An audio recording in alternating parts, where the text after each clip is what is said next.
l'entretien des patriotes, bonjour à tous, heureux de vous retrouver. Drame dans le Gard, une odieuse récupération. Électricité, Macron a-t-il trahi? Avant de traiter ces deux informations et beaucoup d'autres, vous connaissez la coutume sur cette chaîne, je commence toujours mon entretien par remercier ceux qui m'ont permis justement de le produire, car ils m'ont financé à l'aide. Merci rémunérateur.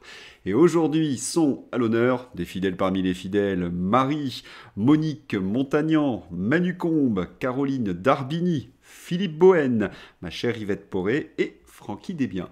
Merci à eux du fond du cœur. Et puis je tenais à vous remercier pour votre soutien indéfectible. Oui, il faut aider la réinformation en ces temps de censure. Comment faire? C'est simple, il suffit de lever le petit pouce, écrire de gentils messages et diffuser sur d'autres réseaux sociaux. Merci à tous. Drame dans le Gard, qui était Aboubacar, le jeune fidèle tué dans une mosquée du Gard vendredi. Vendredi, un homme a été tué de plusieurs coups de couteau dans une mosquée de la Grande Combe, dans le Gard. Aboubacar, jeune malien d'une vingtaine d'années, venait bénévolement faire le ménage au sein du lieu de culte avant la grande prière du vendredi. Assassiner quelqu'un est déjà une monstruosité, mais assassiner quelqu'un dans un lieu de culte, à la monstruosité, vous ajoutez la barbarie, dans son sens chimiquement pur, un acte sacrilège et de décivilisation. Nos condoléances, bien évidemment, à la famille. Mais le corps était à peine refroidi que la gauche, avec haut accent circonflexe, hurlait contre CNews, Bolloré, Rotaillot, les tenant responsables. Vraiment une récupération odieuse, teintée d'une inversion accusatoire. Meurtre d'un musulman dans une mosquée, la gauche appelle un rassemblement contre l'islamophobie. La gauche, si prompte d'habitude au pas d'amalgame, ne pas instrumentaliser, ne pas récupérer, se renierait-elle? Elle cède à la tentation et appelle au rassemblement ce soir, sans savoir au fond le mobile du crime. C'est bien cela qui nous distingue. Contrairement à eux, nous souhaitons un châtiment rapide, sévère et exemplaire pour le responsable de ce massacre. Il n'y a pas les bonnes et les mauvaises victimes, ni deux poids, deux mesures. Et avec Jean-Luc Mélenchon, on atteint les sommets de l'abject. La haine, le sectarisme et la folie des hommes tuent. Et ceux qui entretiennent la concurrence victimaire pour de sordides raisons électorales portent une responsabilité accablante.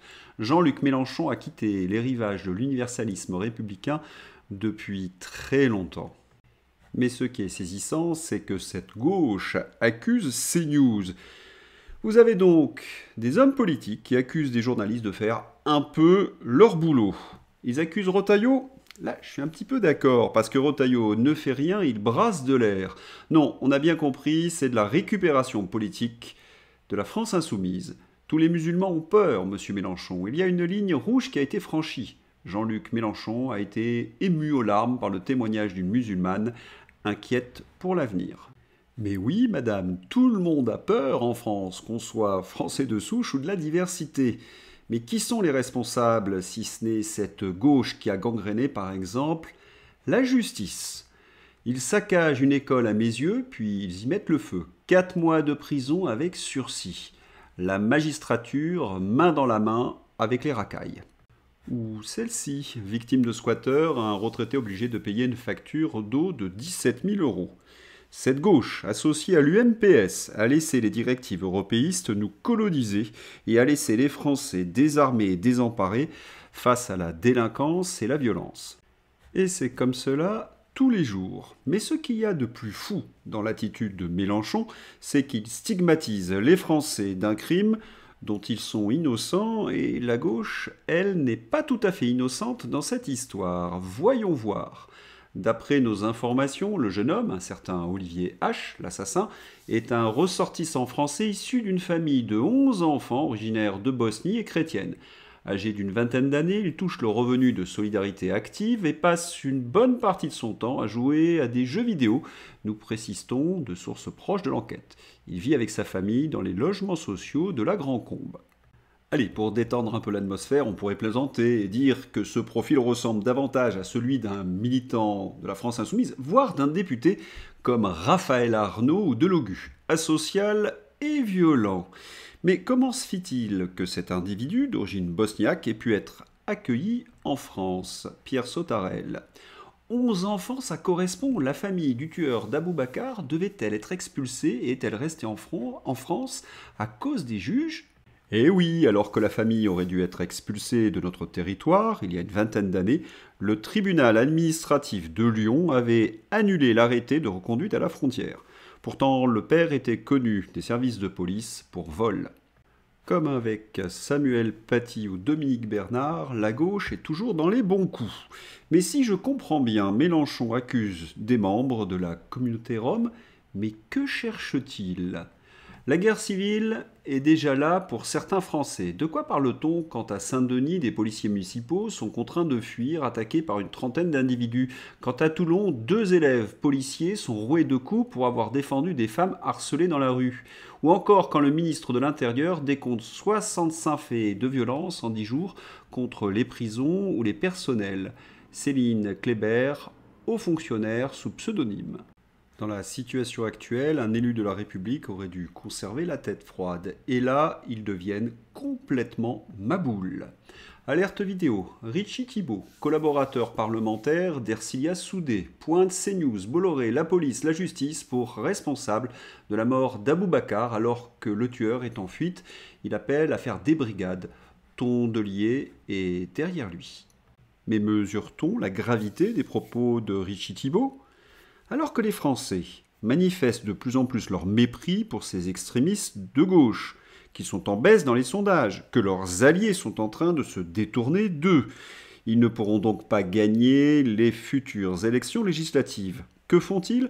Ils appellent à l'insurrection et à la création de milices. Ils ne gagnent pas dans les urnes, ils essaient de passer par la violence. Qui sont les fascistes? Illustration par ailleurs à la manifestation contre l'islamophobie. Jérôme Guedj, député PS, a été hué et expulsé d'une manifestation contre l'islamophobie. Remarquez qu'il y a comme une forme de justice. Les socialistes, traîtres à la France, adorateurs de Pustula, créateurs de SOS Racisme, alliés historiques de la France insoumise, viennent de récolter ce qu'ils ont semé.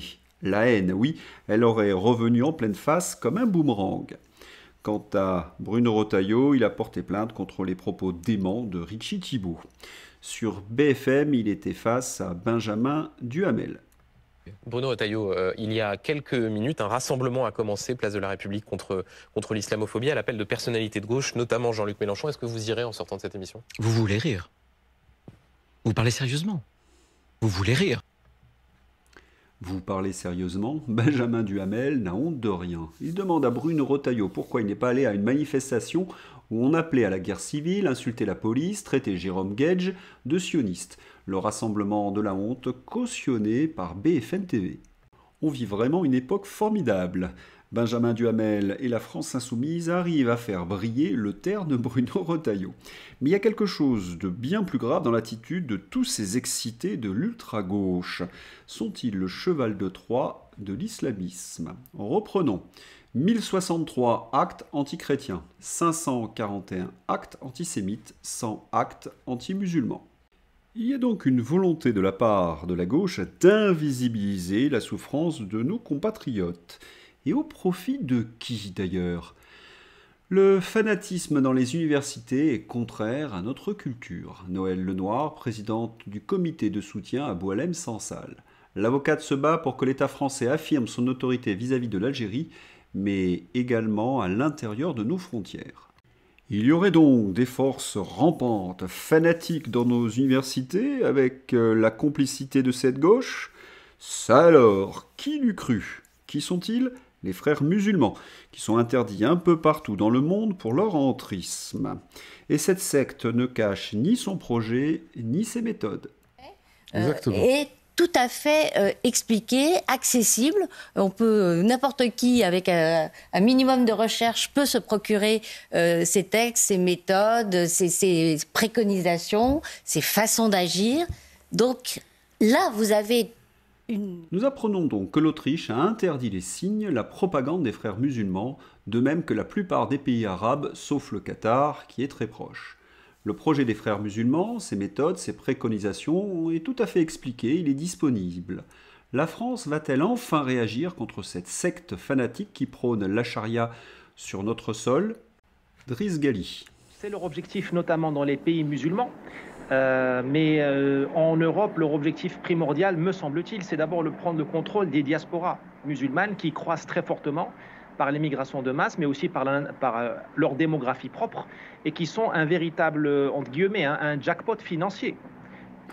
Driss Ghali intervient sur la question de la présence des frères musulmans en France. En Europe, leur objectif primordial est de prendre le contrôle des diasporas musulmanes qui croissent fortement par l'immigration et leur démographie. Et cette secte ne peut pas pénétrer notre pays ou ceux de nos voisins sans des complicités au plus haut niveau. Les frères musulmans ont pénétré les institutions de l'Union européenne qui financent désormais tous les groupes fréristes anti-islamophobie. L'argent qui devait servir à lutter contre le fanatisme est détourné pour lutter contre ceux qui analysent ce fanatisme. Dans ces conditions, vous comprenez mieux les propos de la mère Luche, l'ex-laïcard et ex-trotskiste? Il me semble que c'est très clair.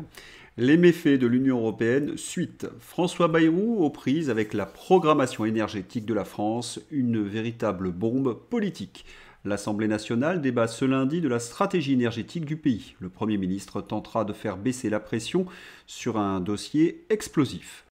Pour bien comprendre, le pacte vert et autres dingueries européistes obligent la France de basculer vers le renouvelable. Si cela se faisait, ce serait la destruction totale de notre industrie parce que cela ferait envoler les coûts de production. Premier exemple, la voiture électrique. On a voulu imposer la voiture électrique sans imaginer que le consommateur ne serait pas présent. Nous sommes donc face à un risque industriel. Il n'y a pas assez d'acheteurs, mais les constructeurs produisent toujours plus. Donc, les prix ne baissent pas. On va donc vers une catastrophe annoncée. Et puis il faut savoir que nos constructeurs voient leur production s'effondrer au profit des véhicules chinois. Ensuite, il y a l'électricité produite en France. Anne Lauvergeon, l'ancienne présidente d'Areva, balance tout. Sous pression de l'Allemagne, on a mis de côté le nucléaire français pour adopter leur modèle énergétique idiot, éoliennes, panneaux solaires, etc. Des ONG et fondations allemandes ont fait du lobbying contre notre nucléaire. Il y a encore aujourd'hui un office franco-allemand de l'énergie qui fait la promotion du modèle allemand au sein même du ministère français de l'énergie. Cette soumission, cette trahison de nos intérêts nationaux doit cesser. Cet office doit être dégagé et dissous sur le champ. En clair, nous payons une électricité hors de prix pour financer l'éolien et le solaire, qui sont des catastrophes écologiques. Et pour quelle raison? Eh bien, pour adopter le modèle allemand, obéir aux directives européistes, qui a détruit la compétitivité de l'Allemagne. L'Union européenne est une usine à gaz, un monument de bêtises. Voilà, le débat s'annonce houleux à l'Assemblée nationale. Florian Philippot avec les Patriotes manifestaient ce samedi pour la paix. Énorme, Macron démission, crient des milliers de Français en ce moment dans les rues de Paris à l'appel des Patriotes. Macron démission! Macron démission! Macron démission! Avec une foule considérable, on se débarrasse cet après-midi du torchon bleu étoilé de l'Union européenne. De la paix! Vous êtes, je peux vous le dire, depuis ce camion extrêmement nombreux, de plus en plus nombreux, à refuser la guerre de Macron et de l'Union européenne. Alors on va se débarrasser de ce machin épouvantable. Mais comme toujours, ces manifestations ne sont pas couvertes par la presse. Allez, c'est l'heure d'ouvrir la page Fantaisie. Si tu continues de mentir, tu finiras à BFM TV. C'est ça que tu veux, Apolline? Bien vu. Le temps dégrade tout, du général de Gaulle à Emmanuel Macron. Et maintenant, des images exclusives de Pustula au Parlement européen. Mais est-ce vraiment de la caricature? Hier, j'avais montré que Macron s'était fait éjecter d'une réunion avec Donald Trump. Il avait tenté de s'incruster, mais il a été dégagé par le président américain. Les macronistes ont expliqué que ce n'était pas vrai, que c'était un fake, un bobard. Parce qu'enfin, Macron, il sait parler à Donald Trump. Est-ce vraiment un fake? Un lecteur labial a confirmé mot pour mot ce que Donald Trump a balancé à Macron quand il a tenté de s'incruster dans sa discussion avec Zelensky au Vatican. Vous devez ne pas être ici. L'opération Damage Control des communicants de l'Élysée explose en plein vol avec l'article du Sun. Donc, incrustator premier. C'est bien fait, conduire, oui, jeté comme un malpropre en langage clair. Et le monde entier voit notre narcisse infantile se vautrer dans le ridicule. Comme d'habitude, me direz-vous.